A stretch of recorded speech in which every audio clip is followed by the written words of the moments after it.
saya menyimpulkan kalau Pak Jokowi berbicara bahwa dia pegang data-datanya, termasuk langkah-langkah partai ke depan akan seperti apa, arahnya akan kemana dan sebagainya, saya mencurigai bahwa salah satu data yang dimaksud oleh Pak Jokowi adalah soal Pulau Rempang ini.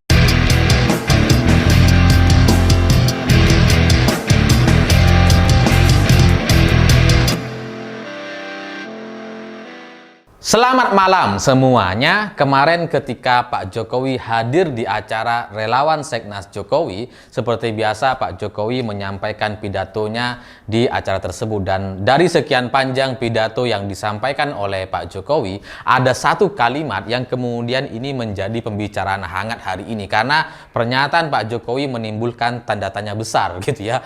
Ini tanda-tanda apa? Ini sinyal-sinyal apa? Karena Pak Jokowi bilang bahwa sebagai presiden, saya sudah mengantongi data-data terkait partai politik, sudah tahu arah partai itu akan kemana, sudah mengerti dalemannya seperti apa, karena data-data yang dikumpulkan atau didapat oleh Pak Jokowi sebagai presiden itu sangat lengkap dari berbagai pihak, dari mulai intelijen, BIN, TNI, Polri, BAIS, dan bahkan data-data lembaga survei pun itu Pak Jokowi dapatkan. Dan semua laporan-laporan itu memang dilaporkan langsung kepada Presiden Jokowi. Dan sebenarnya pernyataan Pak Jokowi ini ya biasa, itu adalah sebuah pengetahuan umum yang diketahui oleh banyak orang bahwa presiden itu memegang data-data yang sangat lengkap. Laporan-laporan dari berbagai intelijen itu beliau dapatkan, itu kan menjadi pengetahuan umum kita semua. Semua orang juga udah tahu. Cuma kan pertanyaannya, kenapa sampai presiden menyampaikan itu? Ini yang kemudian membuat orang-orang jadi bertanya-tanya, ini tanda-tanda apa? Ini sinyal-sinyal apa?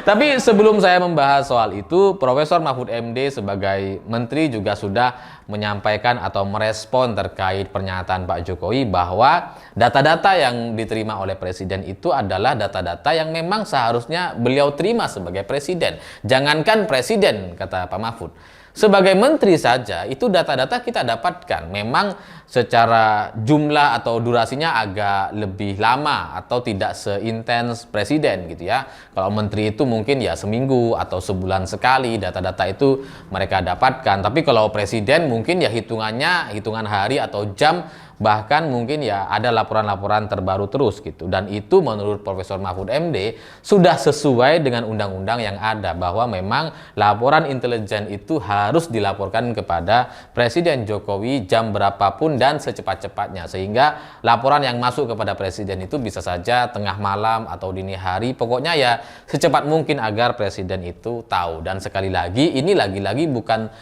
rahasia gitu, semua orang juga sudah tahu. Nah, pertanyaannya kemudian, kenapa ini disampaikan oleh presiden di hadapan relawan dan kemudian seolah-olah Pak Jokowi itu ingin orang-orang tahu bahwa Pak Jokowi itu tahu. Ini apa tujuannya gitu? Karena kalau ini bertujuan sebuah pesan ingin disampaikan kepada pihak-pihak terkait, kepada partai-partai tertentu gitu ya, yang mungkin coba ingin berkhianat kepada Pak Jokowi, yang coba mungkin menusuk dari belakang dan sebagainya, atau punya rencana-rencana jahat dan sebagainya, ya kita nggak tahu partai yang mana gitu ya. Tapi pada intinya kalau ini adalah sebuah pesan yang coba disampaikan oleh Pak Jokowi, pertanyaan selanjutnya adalah partai yang mana dan urgensinya sekarang itu apa? Kepentingan presiden harus menyampaikan pernyataan seperti ini itu karena alasan apa? Karena alasan situasi yang seperti apa gitu ya. Kenapa kemudian tiba-tiba muncul pernyataan ini? Kalau urusan soal koalisi, capres-cawapres kan seperti yang disampaikan oleh Pak Jokowi bahwa yaitu urusan para ketua umum partai, itu urusan partai politik, jangan kemudian ditarik-tarik kepada presiden. Dan seperti yang kita tahu, dinamika politik hari ini itu masih berlangsung seperti biasa aja gitu. Tidak ada fenomena yang luar biasa. Ya mungkin kemarin Caimin dengan Anies lah, bersatunya PKB dengan PKS itu mungkin memang agak aneh gitu ya. Saya membayangkan bagaimana Banser sama bukan Banser ya, PKB sama PKS itu bersatu itu itu pasti lucu ya. Kayak kawin paksa. Tapi ya itu kan sudah agak lama dan kemudian isunya juga sudah lumayan menurun. Dan kalau saya perhatikan hari ini gitu ya, itu nggak ada situasi yang luar biasa sampai kemudian presiden harus menyampaikan itu. Karena kalau kita ingat gitu ya, pernyataan Pak Jokowi yang seperti ini, yang bilang bahwa saya tahu siapa yang main, saya tahu siapa mafianya, saya tahu siapa yang main minyak goreng misalkan dan sebagainya. Itu kan biasanya ada pernyataan-pernyataan atas data-data yang dimiliki oleh presiden itu disampaikan di tengah-tengah suatu situasi atau ada kasus nasional yang kemudian memaksa presiden harus bekerja ekstra menyelesaikan permasalahan itu. Nah sekarang kan kayaknya nggak ada gitu.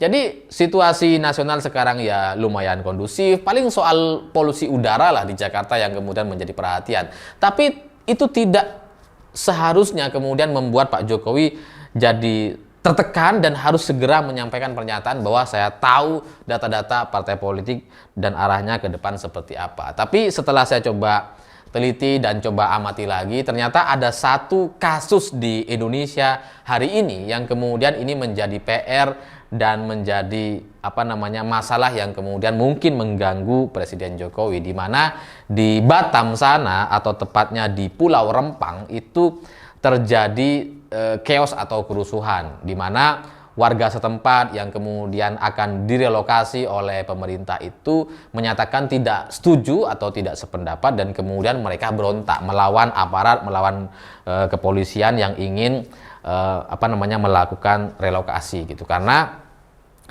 di Pulau Rempang ini itu ada yang namanya proyek strategis nasional yang nantinya lokasi di Pulau Rempang itu akan dijadikan pabrik kaca dan solar panel terbesar di dunia setelah Cina. Nah, Pulau Rempang atau di Batam ini menjadi salah satu tempat proyek strategis nasional yang sebenarnya secara penggarapan atau lokasi dipilihnya Pulau Rempang ini sebenarnya sudah ada sejak tahun 2004 lalu, tapi kemudian ada sedikit kasus korupsi, kemudian ini terhenti dan kemudian sekarang dilanjutkan oleh Pak Jokowi lewat program proyek strategis nasional. Nah, di sini itu terjadi kerusuhan, terjadi pemberontakan di mana warga merasa tidak terima kalau mereka harus direlokasi. Mereka nggak mau pergi dari tempat itu dan tidak terima kalau wilayah atau tanah atau rumah mereka itu kemudian dijadikan lokasi pabrik kaca dan solar panel gitu. Nah, isu ini itu agak menjadi PR karena di tengah situasi yang cukup stabil hari ini tiba-tiba muncul satu kerusuhan, muncul satu pemberontakan. Meskipun lewat Mahfud MD sebenarnya ini sudah dijelaskan bahwa ini bukan penggusuran, ini bukan relokasi yang kemudian memaksa orang untuk meninggalkan rumahnya, enggak, tapi ini adalah sebuah relokasi di mana negara ingin mengambil alih lahan atau tanah yang memang menjadi milik negara. Karena tanah-tanah di sana itu memang masih menjadi milik negara, tapi selama beberapa tahun terakhir itu kemudian diduduki oleh warga setempat gitu. Dan ini adalah kasus klasik di Indonesia di mana tanah-tanah negara itu diduduki oleh warga. Samalah seperti kasus kereta api di Madura gitu ya. Karena kan sekarang ada isu mau dilakukan reaktivasi atau dibangkitkan lagi kereta api dan banyak jalur kereta api yang seharusnya itu menjadi tanah negara itu sekarang diduduki oleh masyarakat. Itu sudah dibangun rumah-rumah yang bagus-bagus, menjadi toko dan sebagainya yang kemudian kalau dilakukan reaktivasi ini menjadi kekhawatiran banyak orang gitu karena itu akan menggusur banyak sekali rumah dan toko-toko. Nah, di Pulau Rempang ini kurang lebih sama ternyata masalahnya gitu karena ada tanah negara yang diduduki oleh warga selama bertahun-tahun dan kemudian sekarang mereka tidak terima kalau harus dilakukan relokasi karena ya rumah mereka sudah bikin sendiri, sudah mereka huni selama puluhan tahun gitu ya.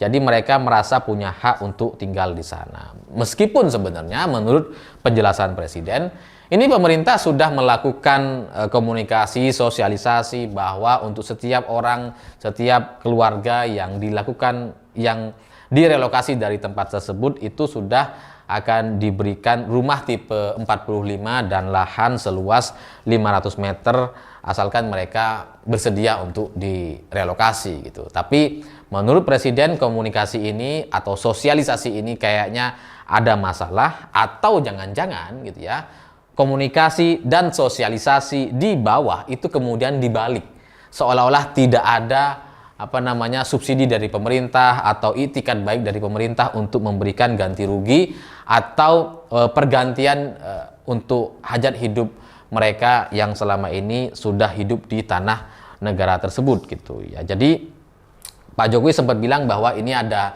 komunikasi yang tidak sampai, ada sosialisasi yang kurang, yang jelek, sehingga sekarang kemudian menimbulkan keributan atau sedikit kerusuhan, sehingga ini kemudian memancing sentimen-sentimen ras dan suku, karena dimainkanlah soal sentimen Melayu gitu ya. Apalagi juga diikuti oleh Ustadz Abdul Somad yang juga berkomentar sangat aktif sekali terkait Pulau Rempang ini, karena dia merasa menjadi bagian dari tanah Melayu gitu ya, yang artinya dengan situasi yang seperti ini gitu ya, saya menyimpulkan kalau Pak Jokowi berbicara bahwa dia pegang data-datanya, termasuk langkah-langkah partai ke depan akan seperti apa, arahnya akan kemana dan sebagainya, saya mencurigai bahwa salah satu data yang dimaksud oleh Pak Jokowi adalah soal Pulau Rempang ini, karena setahu saya atau menurut informasi yang saya dapatkan memang ada peran salah satu politisi untuk memainkan situasi-situasi ini agar memanas, agar terjadi kericuhan untuk kemudian nantinya dimanfaatkan untuk sentimen-sentimen suara atau menaikkan suara kelompok-kelompok tertentu atau partai tertentu yang kemudian itu diharapkan mampu untuk mendongkrak elektabilitas salah satu capres dan sebagainya gitu ya.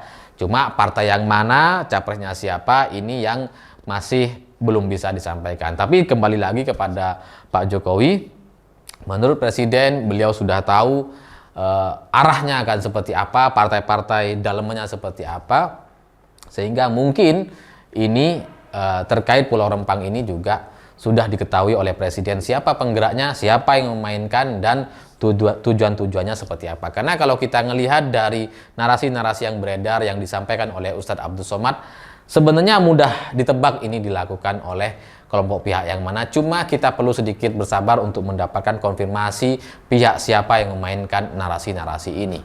Saya pikir itu. Terima kasih sudah menonton. Begitulah kura-kura.